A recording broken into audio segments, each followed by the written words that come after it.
Today it's really great to have Daniel from Angel DAO talking with us. Maybe you can start by making an introduction about Angel DAO. Yeah, so Angel DAO is a venture DAO launched on Ethereum, and I'm a co-founder and software engineer at Angel DAO, and I kind of look over the open source development for Angel DAO's portfolio projects. Mm-hmm. Yeah, maybe you can say some of the project that you really like and enjoy doing throughout the time. Yeah, so probably one of our best investments and I guess best examples of how Angel DAO does work in the space is Liquity protocol. And basically Liquity is like an improvement of MakerDAO.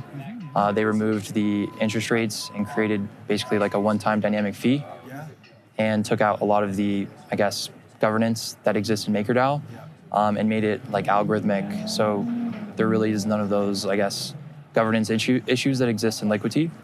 And yeah, the role Angel DAO played in that was basically we built a custom front end. We also made some developer walkthroughs on YouTube and some tutorials on writing a liquidator and building a liquidator in Rust. Yeah, even the whole Liquity front ends and the community-driven development is very special, right? Even at launch, they already bring 100 front end as a portal to the project. How does that community effort you have seen being different so that Angel DAO from very early on believed of the approach? You mean what do you mean? Why is the front end such a critical part for the launch and success? Yeah, so basically it removes risk from the team that launched the project. So they're separate. Their worry is the protocols and the smart contracts.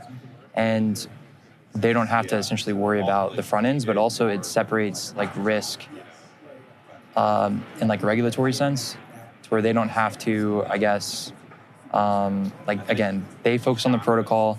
The front ends are kind of the community. So yeah, I think simple answer is just it reduces risk for the team, but it also is a cool way to get, I guess, people involved in the community and promoters from the community to kind of expand, I guess, outreach. So that's kind of another unique benefit of it. Totally, especially now whether the legal compliance, if not the investigation, is so critical to be a community effort rather than a centralized entity and developers doing it. You are also super interested in Rust. What are some of the cool Rust projects that you are looking around?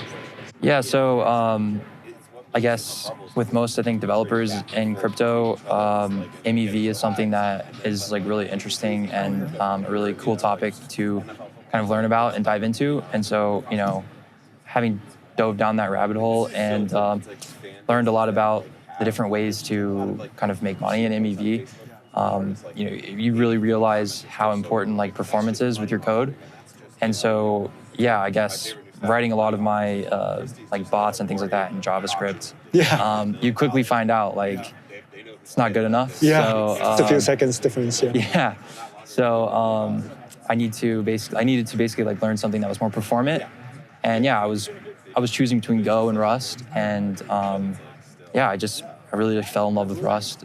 It's a little bit harder, taller learning curve, but I think in the long run, it'll be a better choice. Totally. What's your personal story about starting and getting into Angel DAO? Yeah, so my background before Angel DAO, I worked full stack Web 2. I worked at different analytics companies. I worked in HR tech doing analytics there. I did some work for the Department of Defense, Department of Interior. And then yeah, in 2020, my co-founder Mayor introduced me to our other co-founder John. And yeah, me and Mayor are both developers. John's a designer and kind of community-minded person in the space. So, it kind of fit all of our expertise if we put them together and create a value-add venture DAO. We had unique skills to offer projects, and we all had similar interests in terms of how we invest in the space. So yeah, it just kind of naturally fit together, and yeah, it worked out. So it's a great start. For Angel DAO, you guys emphasize a lot, helping whether the hackathon project to be incubated, to all the way to getting funding, but also launching on mainnet. What do you think is the hardest thing for project? Just have an idea, just have a prototype, all the way to having mainnet, production product, maybe with even a few thousand users. Yeah, I think the hardest thing that we've seen is, I mean, it probably comes down to like how fast crypto moves, and like people that are not crypto native coming into the space, trying to, I guess, build things that the community wants. So, a lot of like, if we're speaking about DeFi, a lot of blue chips and DeFi are iterating really, really quickly. And so a lot of teams that are coming into the space are building things that like a blue chip DeFi project has already iterated on and already has. Sure. And so I would say that's probably like the biggest challenge, just like learning the space. And then after they kind of get a good idea of the space, building something and shipping something that is relevant and useful that hasn't already been built. Yeah, you mentioned about DeFi, you guys launched a few DeFi projects, but now that you're also so deep into DAO, and we also see this week so many different DAO projects happening, right? I would say in a year, what would you want the whole DAO space to drive towards and accomplishing? I think like what would be like a good outcome would be more DAOs that are more defined in like what they do and offer, I guess, clear services, as opposed to, I guess, where it's at now, where I think it's very experimental and people are trying to find out, a lot of the governance, like kind of issues and, just a lot of the I guess, unique things that come with running a DAO. So yeah, hopefully in the future, this is like much more streamlined and teams can just focus on offering some sort of service. Yeah.